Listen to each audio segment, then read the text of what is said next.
est-ce que réellement la mission de Joka, aye nango pene ya artiste Fally Ipupa lelo, et c'est une mission ya komatisa Fally Ipupa, tout ça mission ya kotia Fally Ipupa na c'est parce que tout le monde nous savons que l'actualité actuelle. Mais qu'est-ce qui se passe aujourd'hui? Na motema mabe ya Joka parce que il a ça. Et là Joka ça de l'eau cultiver les lots, toi zo pesa batu les lots, toi zo récolter le ko pesa batu le éviter la ko expression na ko la place on a et zali que azo pesa batu motema mabe. Vous savez entre un adorateur et un adoré. A Kiti au même pied d'égalité dans Sankara. Parce que tout le monde est là, n'est dans le mamba, le téléphone, je dis que je ne pas peur de Congo. Je le dis et je le répète. Pour les autres, Joka pas continuer à sankarisme. Joka pas a combien d'élèves à Sankara. Mais ce été l'eau dans coco, c'est lui qui a mis l'eau dans coco. Muto appelle ça ba combo so muto abota on va dire qu'on finit muto tabi no va comprendre même bato Fally bozo comprendre que ce monsieur c'est un danger permanent auprès ya Fally to comme sikoyo to bosani makabunyo sur Stade de France car sikoyo to bosani makabunyo Stade de France to kota na débat ya Joka o azara ba problème na ya ko régler na makabuna yi. Est-ce que ba Congolais va comprendre que Joka a une mission ya ko étouffer ce que Fally est en train de faire? C'est lui qui a l'information, a le pouvoir. Abonnez-vous massivement na Joël la Cléopâtre TV, la Katangaise, vous serez informés. Mboti Katangote, Bolanda Kayi, émission ya malamu, lokola ye ezati. C'est moi qui le confirme.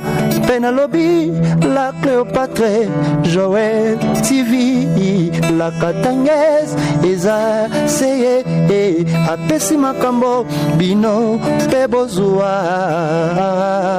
Bandeko Balandia, Africa News TV, Polele, ya Maman Nabiso, la Cléopâtre, Obiso Bengaka, la Cléopâtre, la Katangaise, Maman Joël Tumba. Na pesi bino mbote sika bozali oya bino lieutenant prince de omo selon de to ka mikolonio soko pesa bino ba news ya société congolaise esika nyo se palanga na mokili mobimba bande kolelo ba sujet to na ngoza sujet mibale o to na ngolelo sujet liboso ezali sujet oyo ezoloba mana mino kwa batu na toile. Mais moi je veux pas partir na logique o batu bazo kenango ya kofinga logique c'est aussi parce que nous avons toujours combattu que tous na batu oyo mito sala kana Congo batu azo réfléchir ce qui n'a pas s'attarder dans le sujet oyo zeli pona ko pesa batu mateya pona ko yelisa batu que un pays sérieux esika batu oyo mito za ko sala période na période za na likam na mongo oyo batu ko réfléchir de façon que ba aider pe génération asima. Nous ne sommes pas ici pour sala ba apologie ya makamama be oyo batu lokola ba Joka, Joka, je ne sais pas son vrai nom, c'est quoi, ce Kabengeli, na évité, ou à Sala, ou soit de tout le monde là-bas.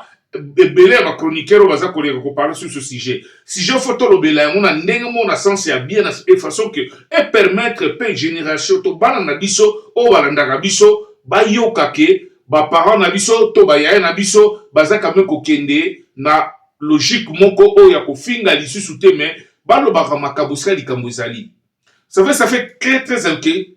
Il y a comme que Lelo, JB, na Joka, bah, niveau eux, parce que je ne parle pas de JB, parce que JB ne répond pas à ces histoires. Moutazo répond peut-être à Ngandu, Moutazo répondre en go, mais nous devons s'attarder à niveau ya Maloba Oyo, Ndeko Joka Abimisi na Monsieur Abato. Est-ce que Makamu Oya Lobby, il n'a pas parlé tout simplement de Jibin Piana, il a parlé aussi de Kofi Olomide, Oya Moko, il y a des légendes Otozana na Congo, Otozana droit à respecter.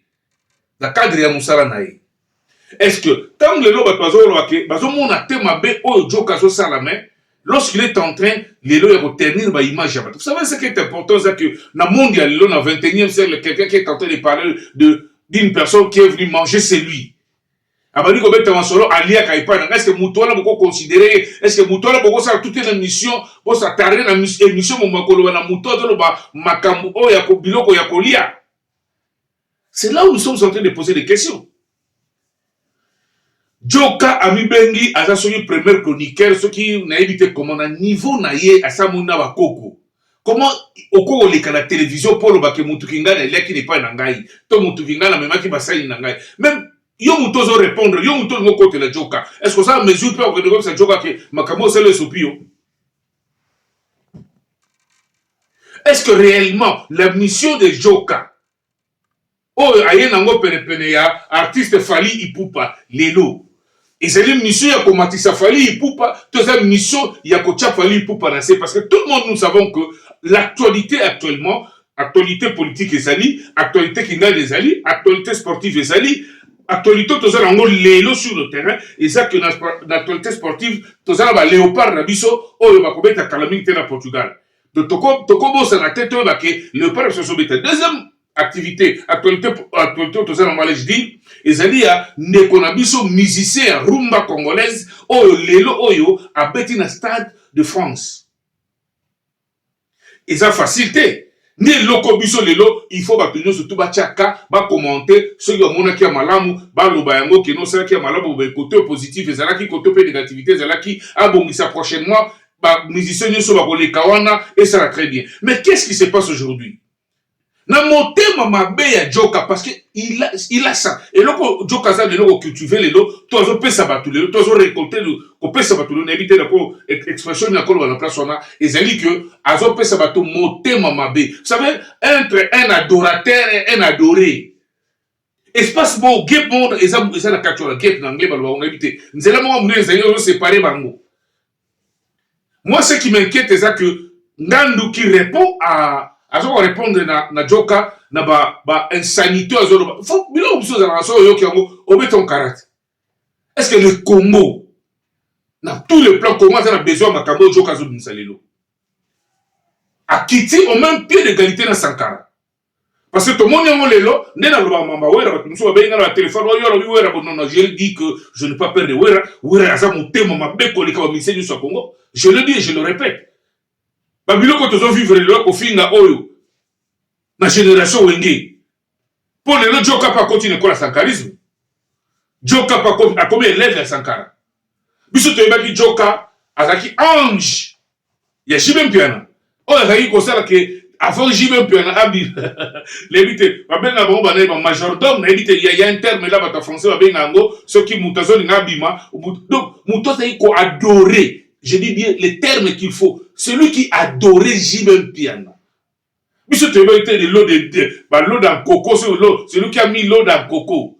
Mouto appelle ça ba combo. So mouto abotan on va dire au final mouto tabi no va comprendre. Même ba to Fally, bozo comprendre que ce monsieur c'est un danger permanent auprès ya Fally. Mokili mobimba Afrique mobimba za ko loba sikoyo makamu ya Fally oyo abeti la Stade de France.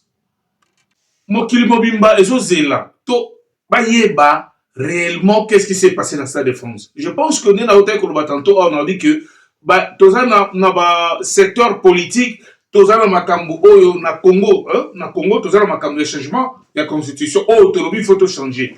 Tozana makambo sport tozo c'est la coupe du monde oyo France fa beta na Portugal. Na musique c'est Fally Ipupa. To ko changer le mot c'est Fally Ipupa ndé ezo oloba. Mais comment Fally, vous pouvez accepter de prendre un monsieur Oyo, Azana Barankin Naye Yamakamusu, pour étouffer une information capitale, pour étouffer une activité, pour étouffer et loko Oyo Mutu a comme plusieurs mois pour nous préparer yango, Mokileza Kozele yango, to comme sikoyo, to bossani Makabunyo sur Stade de France, car sikoyo, to bossani Stade de France. Tout quand on a débat ya joka o azala ba problème na ya régler na makamu na yi. Est-ce que ba Congolais vont comprendre que joka a une mission ya ko étouffer ce que Fally est en train de faire? Est-ce que ba vont comprendre que mission ya joka n'est pas seulement pour venir insulter Jibem Piana to Koffi Olomide, mais il est venu tout simplement pour étouffer moto oyo ya Fally ezo ke na liboso. Je n'aime pas les musiciens dans le sens beaucoup péjoratif. Dans le but de la musicien, mais mais ça, il faut le dire. Ce Mouninga Sali dit il faut le bango. La minute, je pense que et ça trop tôt pour tout boss à l'ambassade de France. Et ça trop tôt pour tout le masolo Moussoussou. Donc Joka a une mission na ye oya yaki tout près à Fali. Vous savez ce qui est grave. Je me pose la question maintenant na batu nyonso oyo bazala pene Fali. Ce qui est un adorateur, parce que Joka fut un adorateur de JB. Ce qui lelo oyo akomi ko finga adorer, muto ya zeko adorer. Akomi ko finga ye. Boni lobby et kozala soka komi na problème na Fali et kozala ndeni. Moi je pense que l'idée autre chose lelo na biloko oyo Joka zo bimisa lelo eza que fallait ko bengana ye ata chauve-souris. Fallait ko bengana ye pene ba musicien nyonso. Joka se permet le luxe même de parler de Koffi Olomide. Qu'il y a qui est pas naïe, mais ce que biso to sagite na mukilio. Koffi Olomide. N'était na neni. Oui, qu'on n'est pas monté ça problème té. Mais il y a pas obimisa la balabala boy. Ce qui biso to zo bango lelo comme je l'ai dit, et ça ba information sur to zo bango poto e bisa génération que makambozo le kalelo, les Congo a ça l'objectif naïe. Par rapport à la politique, objectif social de Kambotel, par rapport à sport de notre pour sikoyo, to ça ba léopard bazo kene na côté la musique, ba papa ba bazate, ba si ba kufa persona, ba kulutu la biso, Josa rauti ko beta na Zénith. Lobby a fallu habiter ça trop tôt pour battre Babo Sanango. Au contraire, bien au contraire, il fallait ça et ça vraiment un événement au tisikoyo, to ça nous ko savourer yango. C'est juste que c'est que mon konzambo ka ko décorer. Mais mon thème ali kundu, mon thème kindoki ya Joka. Et ça que abo ma jeune wana moto na ye, aye dans le débat moko ça de parce qu'au moment où nous sommes en train de parler, c'est tout le monde qui en parle. Les gens ne parlent plus. Il y a Stade de France. Mission des alliés Nassima Fali. Qui est derrière lui? Mission n'a Nassima Fali Zanine. Parce que toujours Balikambo, moi je ne suis pas le fan de Fali, moi encore à faire ma musicien surtout, parce que je le dis ici, dans la musique, dans la musique en fait. La situation, dans la musique, dans la moment politique, dans la moment politique. Mais cela n'empêche que, ceux qui disent que maman, c'est un secteur, il y a musique, il faut tout le mélange. Nous sommes ici pour analyser. To analyser ka ba fenyo sozo pa ozo li kana société. Mais situation otoza na molelo oyo ndeko na biso qui a représenté musique congolaise na niveau ya France. Mais ce qui lelo to biso moko to yebi ndenge ya komatisa eloko te to komisa na niveau moko boye ke ba débat nyoso sozo leka na ba réseaux sociaux za ba débat moko contraire te. Akozo Grammy Award ndeni. Parce que chez les Américains pour Grammy Award epesama ils ont vote américain. Il y a des critériums aux alliés qui avant de payer Grammy Award. Si les Américains t'aiment bien, on peut se Grammy Award. Si on déconne à bêti musique, yoye, au bani koya, koluka moya ko étouffé. Parce que au moment où nous sommes en train de parler, il y a bisana dans le en solo sur il y a Fali. Pour y a bisana moutouni dans le en solo à Stade de France à Fali, il y a Fali mais il y a Stade de France naïe, dans le en solo. Donc il a une mission. Il a été payé pour ça. Parce que Batunio Soyozo le Balelo, ou à l'équipe, dans une robette à Mosola, ou Liao Tepo, et ça bizarre, et ça va Sony. Biso Moko a d'être Balingala, qui s'attaque Mungo, Biso Moko a d'être Balingala, Bangora Bagmo Balingala, Brazzaville Bagmo Balingala, Bagabon Bagmo Balingala, ou ça surpris les lots, Bamouni Mutumo Mounene, à l'équiona, Mutumo Mounene, obèse. Biso obese on a anglais on est obese mutumo parce que bajoka normalement faut balande là on a ba docteur parce que aza obèse c'est un malade je ne l'insulte pas c'est ce qu'il est na âge na yo na munene na mwana un jour au quoi bukao na attaque parce que ce qui muto comme ko perdre ba pédale ndengi wana yako na mutu ko jibo lo bike jiba ko le paramato rambo ko le paramato est-ce que c'est normal? Mais Joka Zakia, moi on a Zakia. Moi on a Zakia Fazera, un petit abisso, bah, cocaine copie conforme. Ce petit a souffert ici, juste à ce qu'à côté de ça va venir en beaucoup. Mouton allait ça rabattre, bah, musicien miné, mouton allait ça rabattre. Moi la Kimari, parce qu'il n'y avait pas place à vendre des aguités.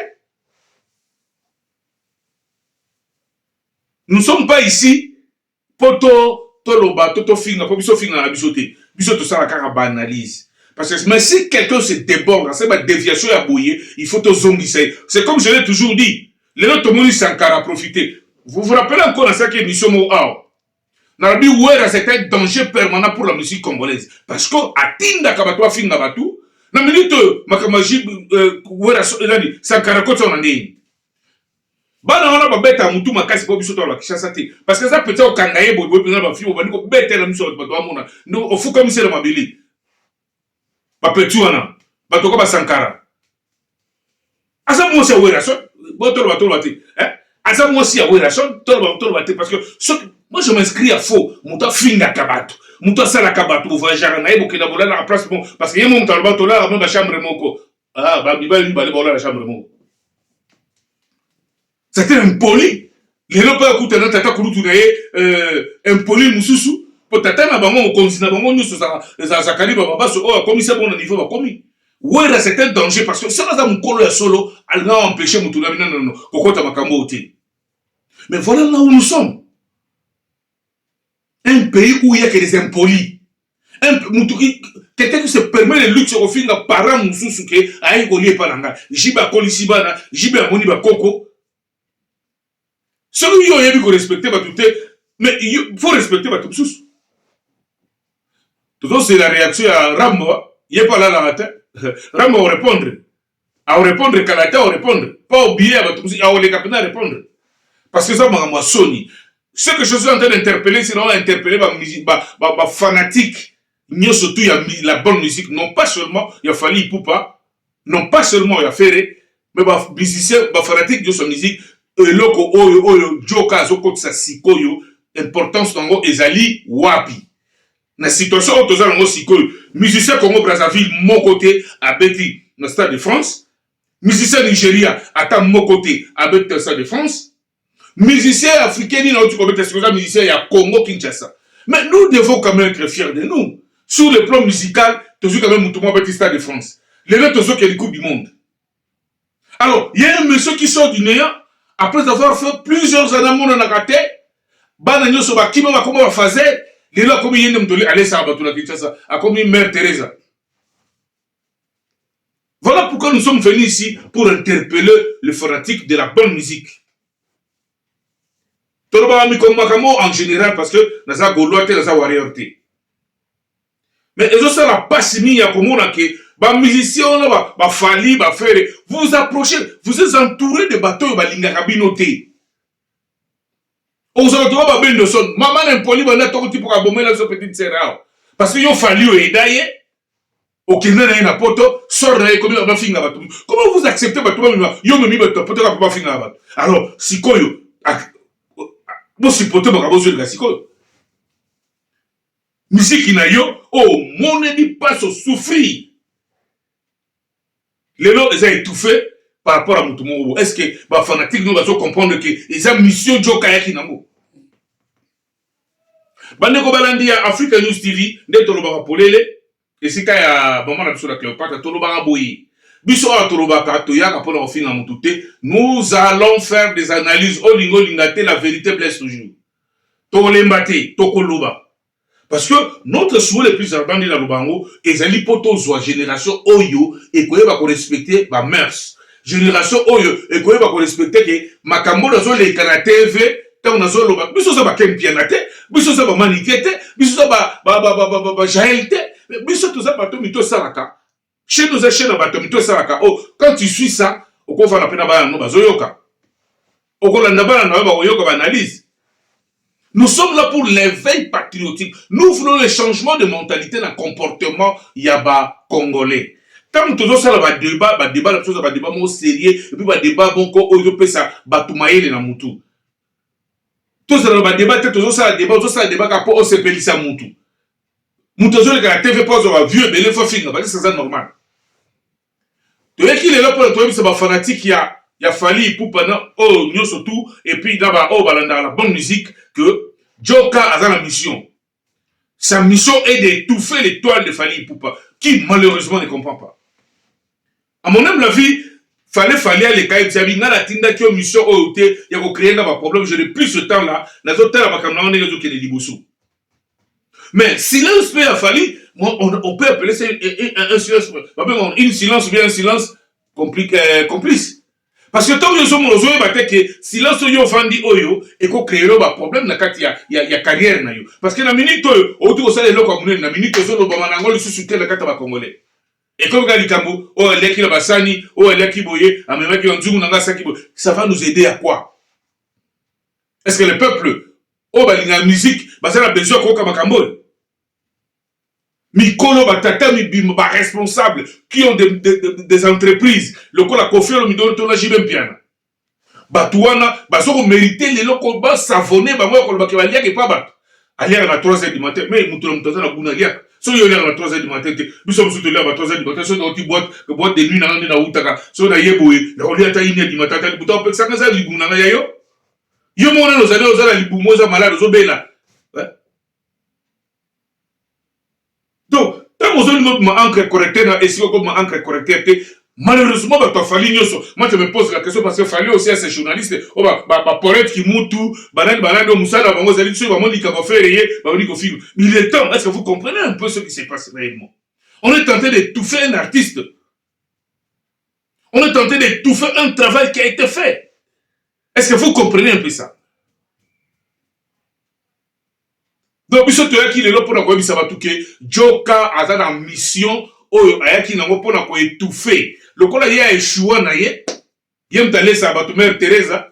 Lokola échoué to bita za journaliste tanga ki journaliste bango. Eza na biso to lekation muto salaka o leki ozala ba chaîne d'idées, oye ko pesa ba chaîne d'idées na yo, to kenda ba i facilité.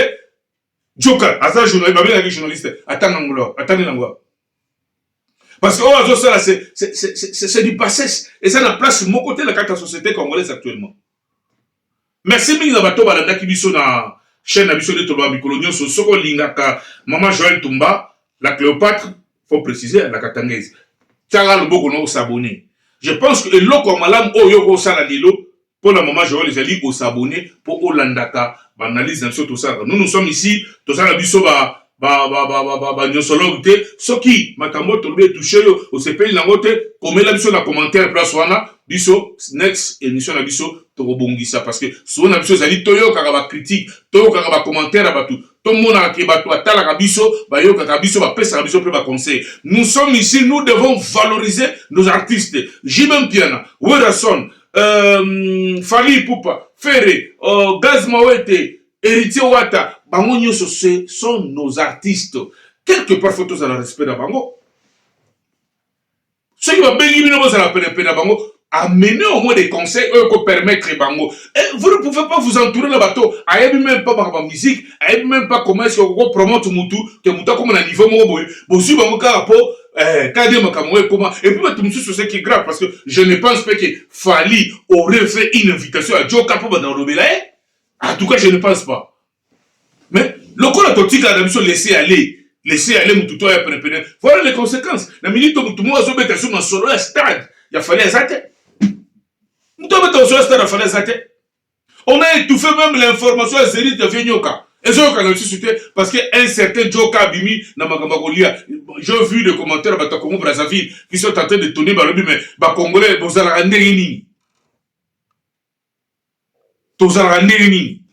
Fali pour même ici dans la dernière émission awa il y a Stade de France, il y a Fali au côté passé par là na RFI balobela kiango TV5 balobela kiango mais les autres monindo qui m'ont pour à étouffer pendant que vous êtes là le front de la bonne musique. Il faut benganager et ko bengana ko yama même pas yé Joka sur le Joka mbote mingi na bato balana ki biso nena lobaka soki likambo ezali boyebisa biso tokobongisa toza ba nyosologue te na otoko loba monto awa la pesi mbote na ngai na bato balanda biso mikolo nyonso la pesi loboko na motema na pesi mbote pa ya honorable Doudou Lobo o ya biso azaka na kolisi la pesi mbote talaka yo mutu ya bato ebele biso mbote ebele ce ozali na bisa bana kolisi na bi wana véritable honorable o babenga ba vrai honorable bango wana. Il faut soutenir Yes Kazali. Na pesi mbote na ngai et quel c'est pas Yemoko premier sponsor, il y a émission na biso, chaîne na biso, le Mbingazor. Papa Charles Kasongo na pesi mbote Skozali. Na pesi mbote na Yemoko tada ko bossa Yemoko réalisatrice, Yemoko boss na biso, Yemoko la Cléopâtre, Maman Joël Tumba na pesi mbote Skozali. Merci mingi na Véro Mangoy oh azana Paris na pesi mbote Skozali na Noisy les sec babi Véro Mangoy nde maman ya ba maman. mbote mingi esika ozali mosangisi bato yaza moto bato nyonso tu Vero Mangoy na freelance Mangoy bilamba makila ba champion tara ye Michael Jackson ya ba congolais na pesi mbote esika ozali na pesi mbote pa ya Semeli Bofando le général oza na Paris na pesi mbote na ngaki eli susu pa ye moko mon pene le plus intelligent ye moko Muchozi Kachos na pesi mbote na ngai ke pa ya americano kombo elandaka aza na Canada na pesi mbote américain na pesi mbote papa ya ba pasteur bana nyonso ba pasteur mama pasteur mbote esika ozali à la prochaine.